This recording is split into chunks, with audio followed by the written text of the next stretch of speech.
नमस्कार, मैं कीर्ति हरवाल। मध्य प्रदेश दर्शन में आपका स्वागत है।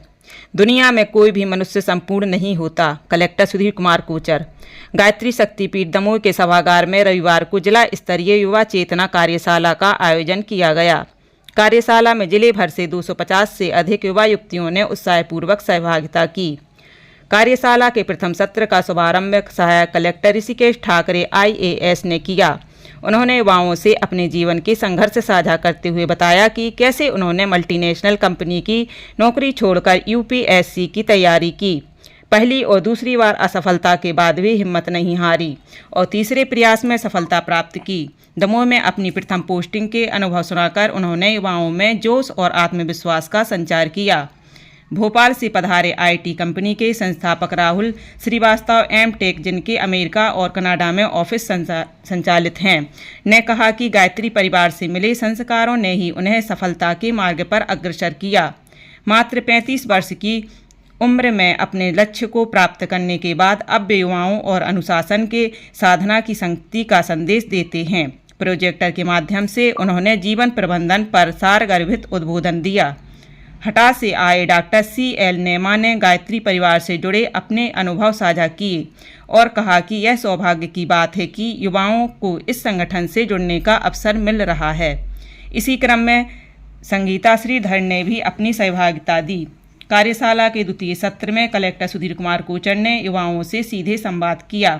1 घंटे से अधिक चले प्रश्नोत्तर सत्र में उन्होंने युवाओं के हर सवाल का धैर्यपूर्वक उत्तर दिया।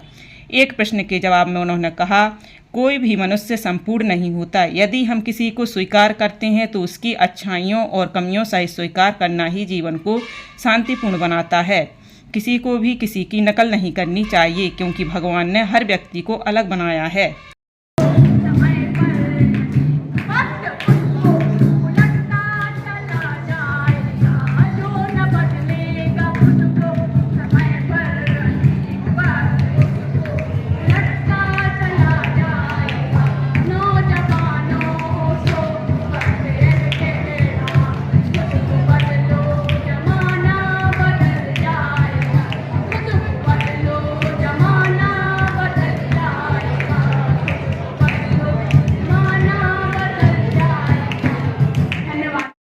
युवा साथियों, गायत्री शक्तिपीठ से मेरा संबंध बहुत बचपन से रहा है, क्योंकि मैं खरगोन में जहाँ का रहने वाला हूँ, खरगोन शहर का रहने वाला हूँ। और खरगोन में मेरे घर का पता ये है कि सुधीर कोचर गायत्री मंदिर के सामने खरगोन। तो बचपन से लेकर के अभी तक, अभी भी मेरा घर वहाँ पे है, मेरा पूरा ज्वाइंट फैमिली वहीं रहती है, लेकिन हमारा पता यही है। कोई भी इसी से समझता है कि गायत्री मंदिर के सामने रहते हैं। तो इस कारण से बचपन से हमारा गायत्री मंदिर जाना होता था। तो गायत्री शक्तिपीठ मतलब मेरा घर और रोड क्रॉस करके उधर गायत्री मंदिर है। तो बहुत छोटे थे तब से प्रसाद और चरणामृत की लालच में मंदिर जाया करते थे। और उस समय क्या होता था कि जब शाम के समय, खास तौर से शाम को पूरी आरती होती थी, लंबा चलता था, और वो आखिरी में बहुत सारे नारे लगते थे, हम बदलेंगे युग बदलेगा से लेकर के ज्ञान शक्ति की ज्योति जलाने हम घर घर में जाएंगे, नया समाज बनाएंगे, नया जमाना लाएंगे, जन्म जहाँ का हमने पाया, ज्ञान जहाँ से हमने पाया, वस्त्र जहाँ के हमने पहने, वो है प्यारा देश हमारा, देश की रक्षा कौन करेगा, हम करेंगे, हम करेंगे। युग निर्माण कैसे होगा, व्यक्ति के निर्माण से। तो वो पूरा एक रिदम जो है, मतलब बचपन से हमने वो रोज देखते थे, रोज जाते थे वहाँ। तो वो आज भी जो है वो जहन के अंदर जिंदा है, और यदि कोई बोल दे बस तो शुरू हो जाते हैं ऐसे ही, और पूरा बोल सकते हैं। तो मुझे लगता है कि ये चीज़ें, एक प्रेरणा जो बड़ी गायत्री मंदिर से मिली है, वो ये मिली है कि दुनिया को बदलने के या दुनिया को सुधारने के चक्करों में नहीं पड़ना चाहिए। यदि आप खुद सुधरते हो और यदि आप बदलते हो तो दुनिया बदल जाती है। यानी स्वयं का सुधार सबसे बड़ी समाज सेवा है। ये सीख जो है गायत्री परिवार से मिलती है। मैं चाहूँगा कि हर बार इस तरह के सेशंस होते हैं जिसमें एक व्यक्ति बोलता है, बाकी सब सुनते हैं।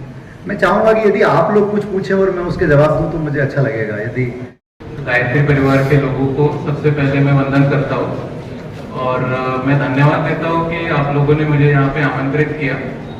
मैं शुरुआत करूँगा एक अपना सा छोटा एक परिचय देके। मेरा नाम ऋषिकेश ठाकरे, मैं महाराष्ट्र से आता हूँ और 2024 में मेरा IAS के लिए सिलेक्शन हुआ है और मेरी पहली पोस्टिंग दमोह में एज असिस्टेंट कलेक्टर हुई है और अभी फिलहाल मैं ट्रेनिंग यहाँ पर ले रहा हूँ।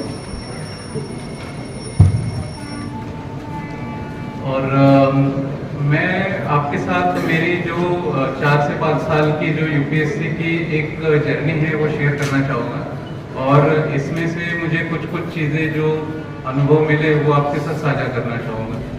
तो शुरुआत इस जर्नी की होती है 2019 में। मेरे कॉलेज ग्रेजुएशन के बाद मैं मुंबई में जॉब कर रहा था और वहाँ पर जॉब करते करते आपको एक रूटीन सेट हो जाता है। आप नौकरी करने जाते हैं, शाम को वापस आते हैं और ऐसा ही हर दिन चलते रहता है। लेकिन आप दिन में इतनी सारी चीज़ें देखते हैं, समस्याएं देखते हैं, तो उनमें से काफ़ी बार हम ट्रेन में ट्रैवल करते हैं, काफ़ी बार हम बस से जाते हैं, काफ़ी बार हम मार्केट में जाते हैं। हम देखते हैं कि आसपास में काफ़ी सारी समस्याएं हैं। बड़े बड़े हॉस्पिटल्स आ गए, अलग अलग तरीके के साइंटिस्ट ऐसे आ गए, डॉक्टर जो स्पेशलाइजेशन है, पल्मोनोलॉजिस्ट हैं, केवल सांस के वैज्ञानिक, सांस के डॉक्टर हैं, केवल हार्ट के डॉक्टर हैं। आप देखो जितना साइंस आगे बढ़ गया इतना साइंस पहले आगे नहीं बढ़ा था। एग्री करते हैं ये सब लोग? अगला देखते हैं, ways to secure us, weapons to secure us. हमको अपनी सुरक्षा के साधन जितने आज हैं, क्या इतने बड़े साधन हमारे पास थे क्या? अभी कोई देश हमको आंख उठा रहा था तो हमने उन पर स्ट्राइक कर दी और उनको बता दिया कि हम क्या है। मानते हैं ये सब लोग? बिल्कुल सही बात है। और आखिरी बात, जितना पैसा और जितना धन आज हमारे पास है, आप सोच के देखिए, जब आप छोटे बच्चे थे क्या इतना पैसा आपके पास था? क्या हमारे फोरफादर्स के पास इतना पैसा था? बिल्कुल नहीं। एग्री करते हैं? अब इसको एक बार रिपीट करते हैं, ठीक है? जितने मोड ऑफ कम्युनिकेशन हमारे पास आज है वो पहले नहीं थे। एग्री है सब लोग? साथियों, लेकिन इतने मोड ऑफ कम्युनिकेशन होने के बाद भी आप अपने अंदर झांक के देखिए, हम सब में, एक दूसरे में, भाइयों में, परिवार में जितनी दूरियां आज हैं उतनी दूरियां पहले कभी नहीं देखा। जितने स्वास्थ्य के संसाधन हमारे पास आज हैं, लेकिन इससे ज्यादा बीमार व्यक्ति आज से पहले नहीं पड़ा। तरह तरीके की बीमारियां हमारे पास आ गई। जितने हमारे पास सुरक्षा के साधन आज हैं, लेकिन इससे ज्यादा असुरक्षित हमारा मनुष्य हम कभी नहीं हुए साथियों। आज अगर हमारी बहन या हमारी बेटी कोचिंग से लौटती है तो हमें दुखदुखी होती है कि वो समय से घर नहीं पहुंच पाई। हम जब न्यूज उठाकर देखते हैं तो हमारे न्यूज उठाकर देखने में 10 पेज की न्यूज होगी तो उसमें 8 पेज की न्यूज यही होती है कि किसी ने किसी की हत्या कर दी, किसी ने किसी का बलात्कार कर दिया, किसी ने भाई को मार दिया, माँ ने बेटे माँ, और क्या नहीं क्या क्या तरीके की न्यूज हमको सुनाई देती। साथियों, ये हमको एक अलार्म देता है। अलार्म क्या देता है? आपका बल्ब आपका जलने लगेगा। ये निवेदन आपसे कर रहे हैं, इस पावर हाउस में आते रहिए, वीरे कपड़े पहनने की जरूरत नहीं है, चंदन लगाई जरूरत नहीं है, आप कुछ मत करिए, आप फुल पैंट शर्ट पहनिए, कोई दिक्कत नहीं है। गायत्री परिवार का व्यक्ति किसी भी वेश में पूज्य है, मान्य है। हमारी बहनें, हमारी बच्चियां, जैसा भी हो परिवेश वक्त रहिए, लेकिन गायत्री परिवार आने वाले दिनों में एक मिसाल कायम करेगा। दुनिया के देशों में हमारा भारत का नाम हुआ, हमारी बच्चियों का नाम हुआ, हमारे बच्चों का नाम हुआ, हमारी युवा पीढ़ी का नाम होगा और हम आगे बढ़ेंगे, ऊंचे उठेंगे। इन्हीं भावनाओं के साथ में फिर एक बार संकल्प के साथ में एक संकल्प करिए। संकल्प का विकल्प नहीं होता। भगवान राम ने संकल्प किया था, नेहरू जी ने संकल्प किया था, गांधी जी ने संकल्प किया था और महर्षि रमन ने अरुणाचल के मंदिर में संकल्प किया था, वो मिट्टी लेके हम देश को स्वतंत्र करेंगे। और रावी तक के ऊपर गांधी ने संकल्प किया था, हम मिट्टी लेके जल लेके संकल्प करते हैं तो हम स्वतंत्र करेंगे। पुडुचेरी में महरासी होवे ने किया था, हम देश स्वतंत्र करेंगे। और 4 लोगों के संकल्प के द्वारा देश स्वतंत्र हो गया। 4 लोगों का संकल्प था। और आप कितने बैठे हुए? आप सैकड़ों की संख्या बैठे हुए। बदलने में कोई टाइम नहीं मिलेगा। संकल्प जरा मुट्ठी मांगिए, उठा अंदर, ऐसी मुट्ठी इसको कहते हैं, मुट्ठी उठा अंदर करिए, 4 ऊपर दबाइए उसको। अब जरा हमारे साथ बोलिए, देश की रक्षा कौन करेगा? एक हाथ से नहीं होगी, दोनों हाथ से होगी। देश की रक्षा कौन करेगा?